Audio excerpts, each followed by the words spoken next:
Welcome to the Digital Thought Leader Podcast. We help coaches, professional speakers, authors, and thought leaders elevate their online presence so that they can attract their ideal client.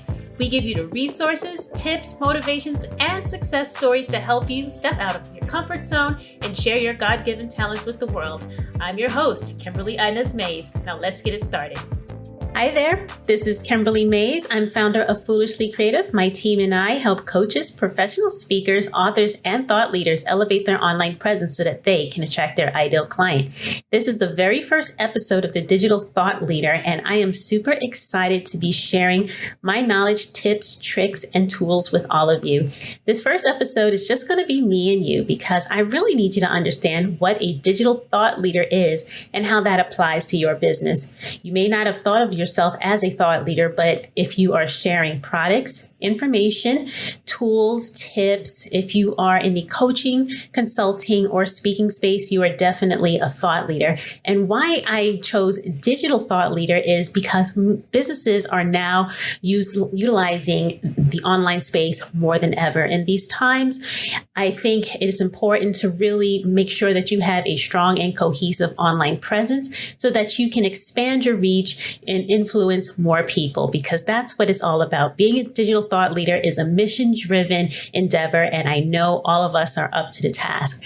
I want to talk about my own beginnings and things that I have done in my business to become a digital thought leader. I started doing websites in 2017. So that was about 3 years ago.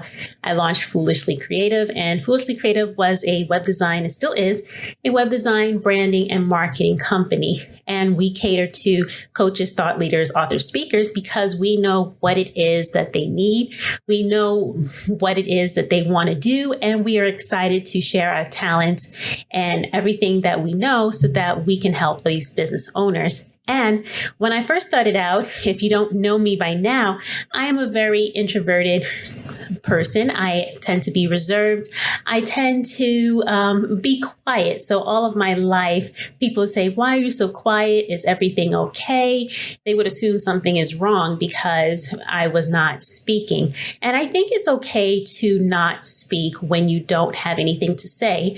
But a lot of the times, a lot of us do have something to say and we don't speak. We either think that our message is not right, we sound stupid, we sound foolish, maybe they won't understand us. And there's a lot of these limiting beliefs that hold us back and that hold back a lot of business owners from stepping into the thought leader space to really influence people. And no matter what business you have to be able to influence people. You have to be able to convince somebody that you're the best person to work with, because otherwise you're not going to have any customers, you're not going to have any sales. And to take it one step further, once you do have customers and sales, you want to expand your reach even further to reach some of other people that you want to help too. So that is really my definition of a digital thought leader, is using the online space to do that. So this was me in 2017. I'm doing sites. I'm doing some graphic design things, a lot of things that are just very behind the scenes. So nobody has to see my face. Nobody has to really interact with me that much unless we're having a Zoom call to talk about a site. But then I'm in a community of other digital thought leaders or other thought leaders. I was in a community of coaches, a lot of very extroverted, heart-driven people. And it was a difficult thing for me to relate to because all my life I was a quiet person. I'm still a quiet person, but all my life I was a quiet person. I was very technical, very methodical. I was very just kind of get to the point. I wasn't, not that I wasn't heart driven or mission driven or heart centered. I just showed it a different way. So I wasn't as woo woo as you call it. And I'm still not. But I think being around people who are, sometimes it stretches you to see what sides of your personality you can utilize in the situation that you need it into. So I wanted to tell you a story about my first live video. And my first video was a disaster. So I wanted to look perfect on camera.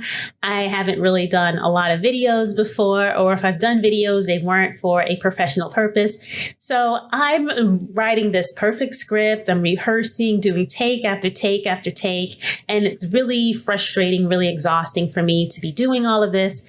And I am thinking, okay, why do I have to make this video? Because the entrepreneurship community at the time told me how to make videos. So I was like, okay, I'll make a video. I'll put it out there. And it took me forever to make this video. The lighting wasn't right. The sound wasn't right, but none of that really mattered. Looking back, what wasn't right was my mentality about it. I felt like it needed to be perfect. I felt like I couldn't really put it out there. I just cried after each take, and I eventually got it together, finished the video. Didn't love it, but I said, it's what it is. And I put it out there. And when I put it out there, I immediately asked for feedback. I asked for critique. So I wanted people to validate the own negativity that I already put on the video. And I said, hey guys, what do you think? I think it's kind of dark. Don't you agree? And, of course, people are going to agree with what you ever put out. So yeah, people are like, yeah, it's a little dark, but it's fine. And I took that and I was like, okay, I shouldn't be making videos. I'm no good at this. I shouldn't be doing this. And I have not made a video. I think it took me a couple of months to make my next video. So I think understanding that there's people out there with a similar story kind of gives you a little bit motivation, because you see me doing a video now, you see me speaking, you see me doing all of this, but you have to remember that everybody started somewhere. And my goal with the Digital Thought Leader is to really help you at whatever stage that you're at. Yes, I am the tech girl. Yes, I'm quiet. Yes, I'm nerdy, but I'm also somebody who's very compassionate and someone who understands exactly the emotions that you're going through. Because no matter what stage of business that we're in, we are all in it together, and we're all human. We don't stop being human just because we start being successful or unsuccessful. We're still fearful. We're still doubtful. We still have imposter syndrome. We still have all of these things that creep up, especially when we're about to do something really big. So what better way to get the support that you need is to listen to somebody who's been through it and who really understands.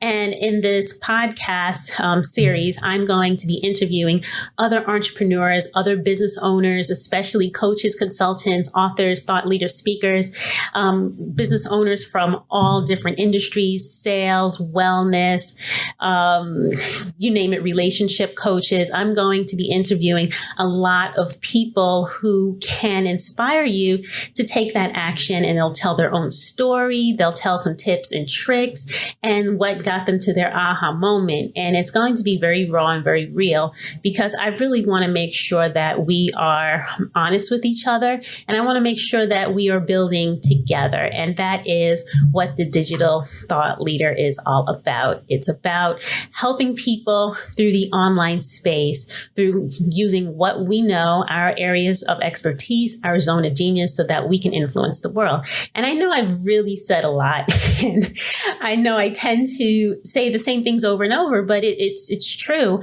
that once you have this aha moment, once you know it's okay to show up, how you show up is going to be so much different. The response you're going to have is so much different. And I guarantee you that it's going to be something that is super positive beyond what you can even imagine. And I want you to hear from people who have gone through this themselves, so you can say, okay, well, she can do it or he can do it, so can I. And you can get inspired at whatever level that you're in. And just because I am the nerdy person that I am, yes, we do talk about technology as well. So when I talk about having a cohesive online presence, sometimes how you show up in real life is how you show up online. So if you are not going to make the video online, you're probably also not going to do the networking, which was what I was doing. And, we're going to also talk about branding too. So branding is really important. We're going to talk about what it means to have an online brand, what branding is and it's not. And we're going to talk about the brand in itself as it pertains to your business business and the business owners of the people that I interviewed as well. What kind of feeling are they giving their ideal client? What are they walking away with? What are they known for? Because it's really important. And once you have all of these pieces together, you'll definitely show up differently. Yeah, so a lot has happened in the last 3 years. So I have not only expanded my business, but we also do now marketing. And I have done multiple speaking engagements where I've talked about how to elevate your online presence. And I've loved talking to people. I love communicating. And I've never thought that on this journey of entrepreneurship, I'd be where I am now, simply because I took a leap of faith and I said yes to something that was always within me to do. And, do I feel overwhelmed at times? Sure. Sometimes I even feel weird putting stuff out there, but I do it anyway. And, it's really great. So a little bit about myself. I'm born and raised in New York City. I have 2 cats, always been a cat aficionado. I love anime, cosplay. I'm a nerd.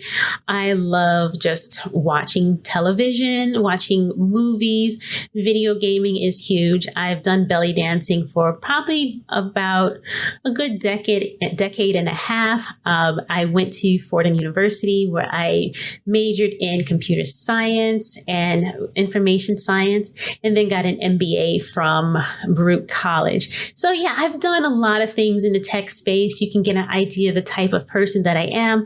I tend to be quirky, but I'm one of those silent, quirky people. I tend to make a lot of jokes. I stammer, I stutter. I'm imperfect. I move my head around a lot when I talk. And I'm telling you this because at the end of the day, I love who I am, and I want you to love who you are as well. So here's what to expect for the rest of the series. There's going to be a new episode or new podcast every 2 weeks. I'm going to be interviewing another business owner that is going to inspire you, make you happy, make you laugh, and hopefully get you going. And you'll hear a lot about me, and you'll hear a lot about things that we are offering, my company at Foolishly Creative, and more to come. So I'm looking forward to talking to you more. Stick around if you got inspired by this. If you are excited as I am, can you please do me a favor? Can you please subscribe and tell a friend about the Digital Thought Leader podcast? I would be super appreciative if you do. And until next time, I'll talk to you later. Take care and stay safe, everybody. Bye.